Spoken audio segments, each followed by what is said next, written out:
అందరికీ నమస్కారం. ఈరోజు మనం చెప్పుకోబోయే కథ 'సంతృప్తిని మించిన సంపద లేదు.' అయితే ఈ కథ శ్రీమద్ భాగవతంలోని కథ. అయితే సుధాముడు శ్రీకృష్ణ పరమాత్మకు బాల్య స్నేహితుడు, సహాధ్యాయి కూడాను. ఈతడు భూసురోత్తముడు, విరాగి, బ్రహ్మవేత్త, జితేంద్రియుడు, ఉత్తముడు. అన్నిటిని మించి శ్రీకృష్ణుడికి ఆప్తుడు కూడాను. కానీ సుధాముడు చాలా బీదవాడు. చినిగిన బట్టలు కట్టుటచే ఈతనికి కుచేలుడు అన్న పేరు వచ్చింది. అయినా కుచేలుడు ఎప్పుడూ కూడా తనకు ధనము లేదని విచారించలేదు. దీనివలె యాచన చేయటలేదు. దీనుని వలె యాచన కూడా చేయలేదు. దైవ ప్రేరణ చేత తనకు కలిగిన దానితో సుఖముగా జీవించుచుండెను. సదా బ్రహ్మనిష్టయందుండెడివాడు. సంతృప్తి లేని ఎంత ధనవంతుడైనను, దరిద్రుడని సంతృప్తి ఉన్న ఎంత బీదవాడైనను ధనవంతుడే అని సత్యమెరిగినవాడు ఈ సుధాముడు. సుధామునికి సుధామణి సతి వామాక్షి. ఈమె పతివ్రతా శిరోమణి. అర్ధాంగి అన్న పేరుకు సార్థకం చేసుకున్నది.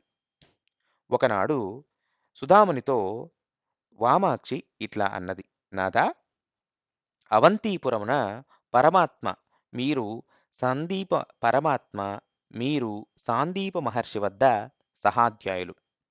అనగా ఒకే గురువు దగ్గర విద్యను అభ్యసించినారు. శ్రీకృష్ణ స్వామి మీకు ఆప్తులు కూడా.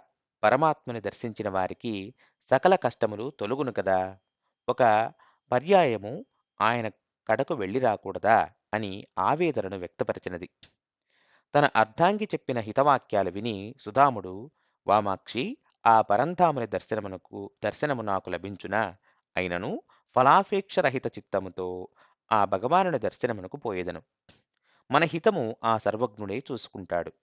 నేను నా స్నేహితుణ్ణి చూడాలని చాలా రోజులుగా అనుకుంటున్నాను. దైవ సన్నిధికి ఏగునప్పుడు రిక్తహస్తాలతో పోరాదు. 4 గుప్పెళ్ళు అటుకులు దొరుకునేమో చూచిరమ్ము. వామాక్షి భర్త అంగవస్త్రంలో అటుకులు కట్టి పంపింది. పరమాత్మ దర్శనానికి ఉవ్విళ్ళూరుతూ సుధాముడు త్వరగా నడిచి ద్వారకను కూడా చేరిపోయిను. శ్రీకృష్ణుడు ఏ మందిరములో ఉన్నాడని ద్వారపాలకులను ప్రశ్నించెను. వారు అన్ని మందిరములలో నుండునని చెప్పిరి. 16,008 మంది భార్యలున్నా కూడా ప్రతి ఇల్లాలి మందిరంలో తానే ఉండి శ్రీరామ అవతారంలోని ఏకపత్ని వ్రతం అనే ఆదర్శాన్ని నిజం చేసిన శ్రీకృష్ణస్వామి లీలకు వందనం చేసి సుధాముడు ఒక అంతఃపురం వద్దకొచ్చాడు. అది రుక్మిణీదేవి గారి మందిరం. సుధాముడు వచ్చాడని సుధాముడు వచ్చాడని తెలియగానే శ్రీకృష్ణుడు పరుగు పరుగున సింహద్వారము కడగేకి ఆనంద పారవస్యంతో సుధాముని గుచ్చి కౌగిలించుకొనెను. ఇరువురి కన్నుల నిండా ఆనంద బాష్పాలు జాలువారాయి. శ్రీకృష్ణుడు సుధాముని హస్తం పుచ్చుకుని స్వయంగా అంతఃపురంలోనికి తీసుకువెళ్ళాడు. రుక్మిణీదేవి స్వర్ణకలశముతో పవిత్రోదకం తెచ్చింది. శ్రీకృష్ణుడు తన హస్తములతో సుధాముని పాదములు కడిగి ఆ నీళ్లు తన శిరమున చల్లుకున్నాడు. అతిథి దేవో భవ అని లోకానికి చాటడానికి శ్రీకృష్ణుడు అలా చేసెను.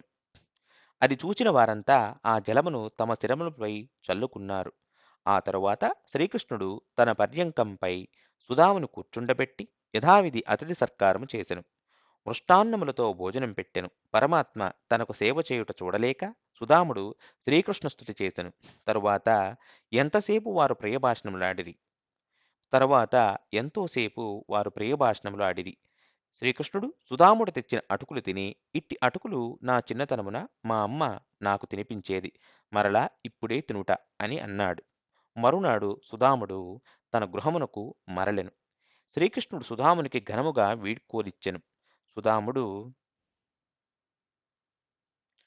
ఎంత కష్టాలలో ఉన్నా తనను ఏమీ అడగకుండా వెళ్ళిపోవటం చూసి శ్రీకృష్ణుడు సుధాముని సంతృప్తికి భక్తికి మెచ్చి సుధామునికి అనంత సంపదనిచ్చెను. సుధాముడు దారి అంతా శ్రీకృష్ణుని తలచుకుంటూ తన ఇల్లు చేరెను. శ్రీకృష్ణుని దయవల్ల తనకు సకల సంపదలు వచ్చెనని తెలుసుకొనెను. సుదాముడు వామాక్షి ఆ సంపద తమది కాదని తలచి బీదసాదులకు దానములు చేసిరి.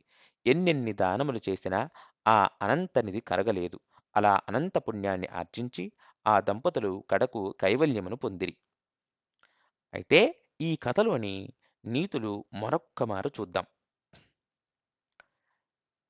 సంతృప్తి లేని వాని జీవనం దుఃఖమయం. సంతృప్తి ఉన్న ఎంత బీదవాడైనా ధనవంతుడే. అడిగే అవకాశమున్నా తనకున్న దానితో తృప్తిగా ఉన్న సుధాముని మెచ్చి శ్రీకృష్ణ పరమాత్మ సుధామ దంపతులకి మోక్షాన్ని ప్రసాదించాడు. స్నేహం యొక్క ఔన్నత్యం ఈ కథలో మనకు బాగా తెలిసింది. ఒక సత్పురుషుని స్నేహం కన్నా ఎక్కువైన ధనం ఏదీ లేదు. సుధాముడు శ్రీకృష్ణుల స్నేహం అద్వితీయం. శ్రీకృష్ణుని చెలిమి సాటిలేని కలిమి. ఒక అతిథి పైగా పండితుడు వచ్చినప్పుడు వానిని ఎలా సేవించాలో శ్రీకృష్ణుడు ఈ కథలో మనకు చూపించాడు. సకల జీవరాశికి మోక్షప్రదాత అయిన శ్రీకృష్ణుడు సుధాముని కాళ్ళు కడిగి ఆ నీళ్లు తన నెత్తిన చల్లుకున్నాడు. నిష్కల్మష భక్తి ఎలా ఉండాలో సుధాముడు మనకు చూపినాడు. నాకే కోరిక లేదు, నాకేది మంచిదో నీకే తెలుసు అనే నమ్మకం భగవంతుని మీద ఉండాలని సుధాముడు చెప్పినాడు. ఇంతటితో ఈ కథ సమాప్తం.